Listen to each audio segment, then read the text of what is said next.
Hi everyone, it's Kev's Cross YouTube channel. Welcome back to another video on my channel. And today I'm going to be recapping the AFL men's for round 3. Now we'll start off Thursday night. Can Collingwood get the job done, or can Brisbane finally win their first game of the season? Can North actually get their first win on Good Friday? Or can the Bulldogs continue their winning ways? Can Adelaide bounce back and win against the Gold Coast Suns after losing to Sydney? Or can the Gold Coast Suns actually start their winning ways by winning again? Can the Tigers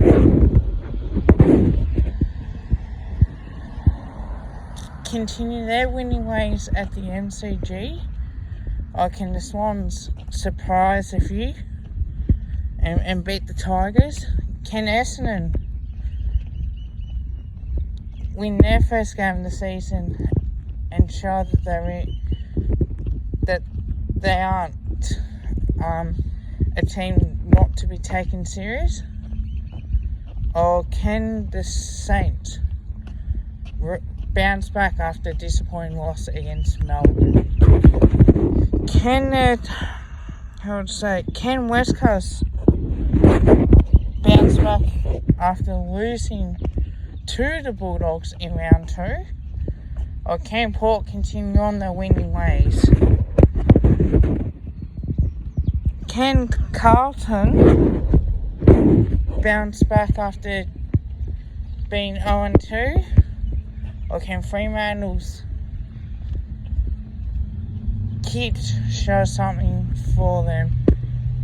And can we just say, can the Giants bounce back after being 0-2? Or can Melbourne continue on their winning ways? And can Geelong continue on their form after winning last week against Brisbane Lions? Or can the Hawks actually show something and win their second game of the season? So we'll go back to Thursday night. Look, Brisbane Lions, I felt that we played well majority of the game, looking back on it, but a few key moments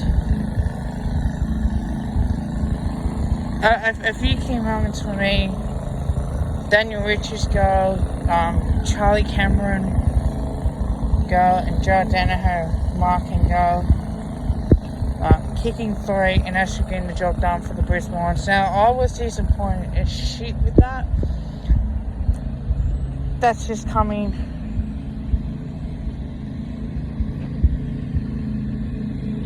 from a Collingwood fan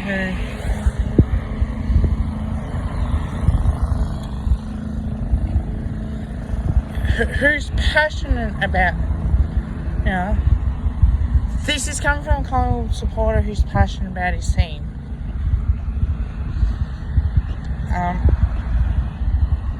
Brisbane Lions were denied, I would have thought, against Cats. But they really show me on what they can do. Let's go on the second game.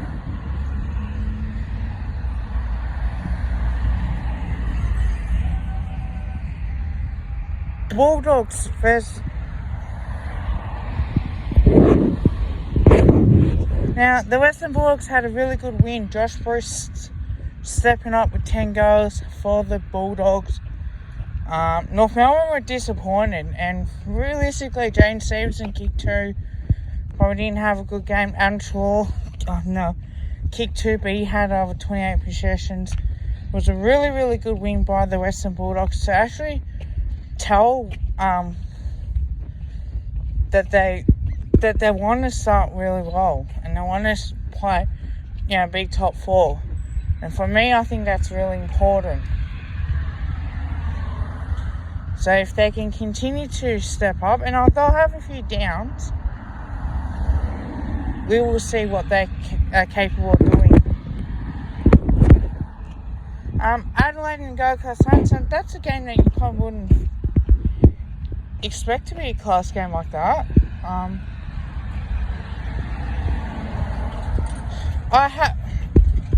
Adelaide are a team for me that I would not have seen them rising up the ladder. I honestly thought they would be down the bottom two. They've certainly started well.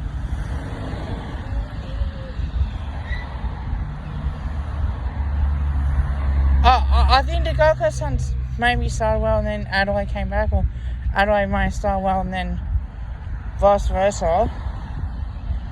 But it was entertaining. It was really entertaining to watch. And the reason why I say it was really entertaining to watch is because you get to see the players on show. The question marks for me, can Adelaide continue to step up and push really hard, or are they going to fall away? Which is a possibility also.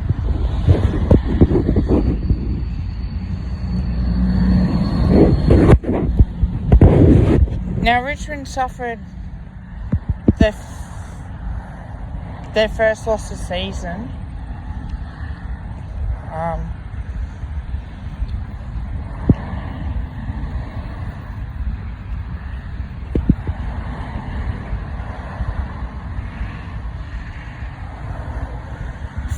For me, it wasn't as... For me, I was shocked that Sydney beat Richmond, to be honest with you, because I did not expect that. Honestly, I didn't.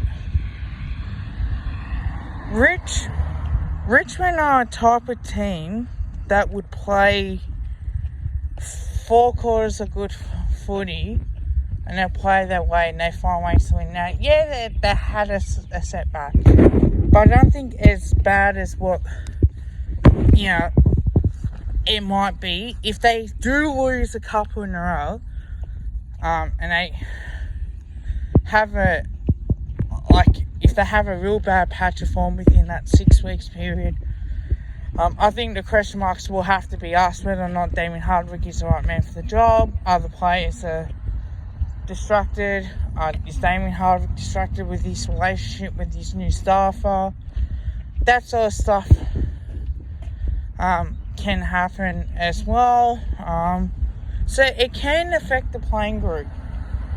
It's not going to affect them this week. They'll get a chance to play Port.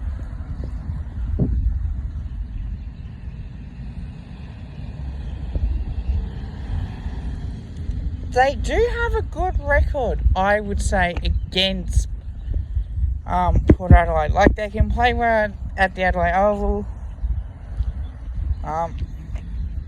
It's very interesting indeed. So I don't think it's a bad loss. I think it might be testing time to show. If it doesn't pan out, I'm pretty sure it will. Now, Essendon.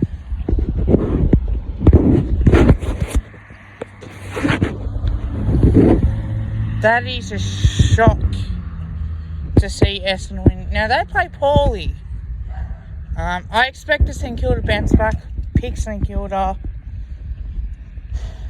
Very disappointed. Question marks this week. At home at Marvel Stadium.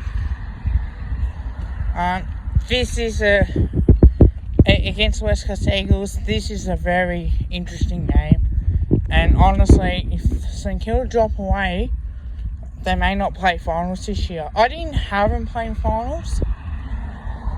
I had him outside that top 8 only because I don't know if it's a one-off. And same thing with Port Adelaide as well. So in a way, it's very interesting indeed. West Coast versus Port Adelaide. So after the Bombers winning by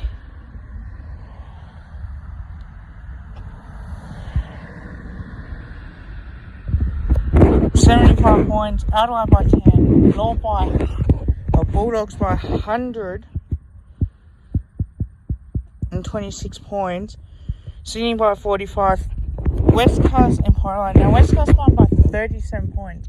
Now they started off really well, and Port did hit back, but it was too little, it was way too little and too late for that. Did Port's win against North Melbourne Essendon made them look bad in a way because they played against weaker teams? I have to say yes. You can reflect on any game, but if Essendon perform well, wouldn't be a bad loss.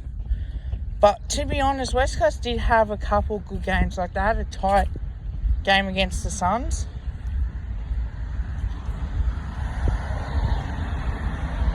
And they just lost by 7 points against the Bulldogs. They're in control of the game.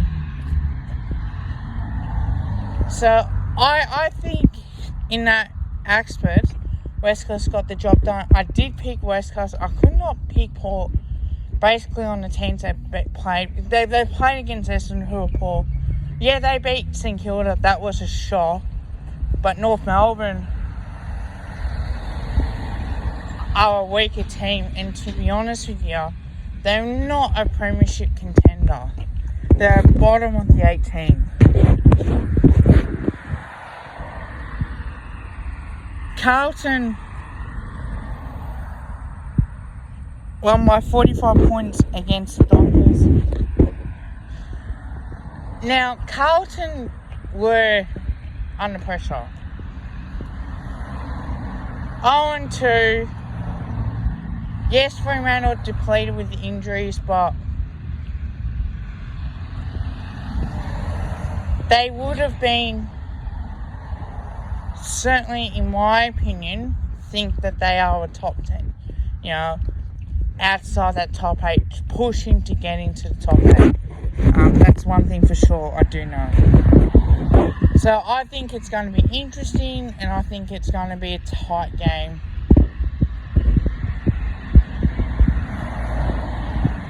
We all know what happened a couple times in Perth. Carlton just getting on the line a couple times. I did pick Carlton. Did not expect an 8-goal win, to be honest with you. 45 points, but it is what it is, and I think some teams are realising that, you know, if Carlton wanted to keep winning, then they have to show up against the Gold Coast Suns and teams around that they probably are at that level. Gold Coast Suns have injuries, yeah, you know, and I'll talk about that in a separate video to my footy tips. But it would be interesting to see how they would respond this week. So a very good win. I'm not going to take that away from them.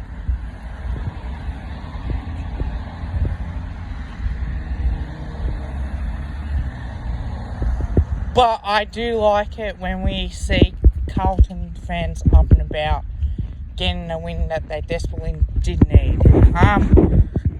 Giants and Melbourne. Well, 34-point win to Melbourne. But the Giants did show a little bit. They've lost Phil Davis. They lost Josh Kelly. I know Stephen Caniggia is out for the Giants as well for, I think, 6 weeks. So GWS are completed. Depleted with injuries, I should say. Facing against us. And when I talk about the footy tits video, there's a bit of concern. But in hindsight, Melbourne got the job done. Giants are 0-3.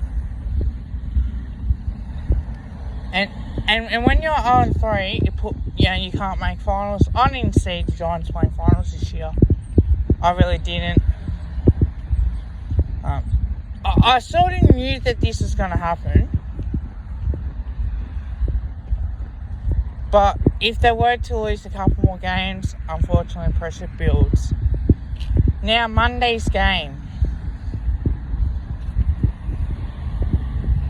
Now, I'll explain why. Now, Geelong won a very, very tight last quarter. It was a good game. 5 points.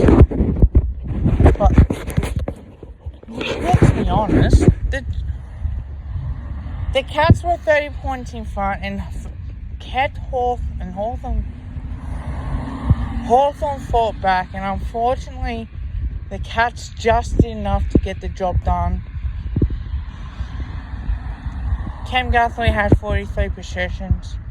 Mark O'Connor kept Tom Mitchell to 24. So tagging works the second week in a row. Good to see taggers back because you want to tag the best players, and I think we have to. I think you got to do it. Certainly, it is a must.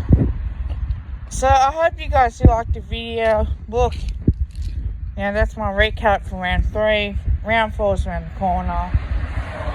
Tomorrow is a big game. No, this is a little bit late.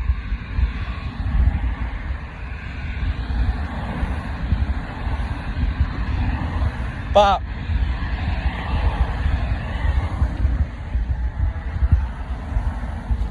that's the end of the video. Like, comment, and subscribe. Tell your family, tell your friends, tell your neighbours.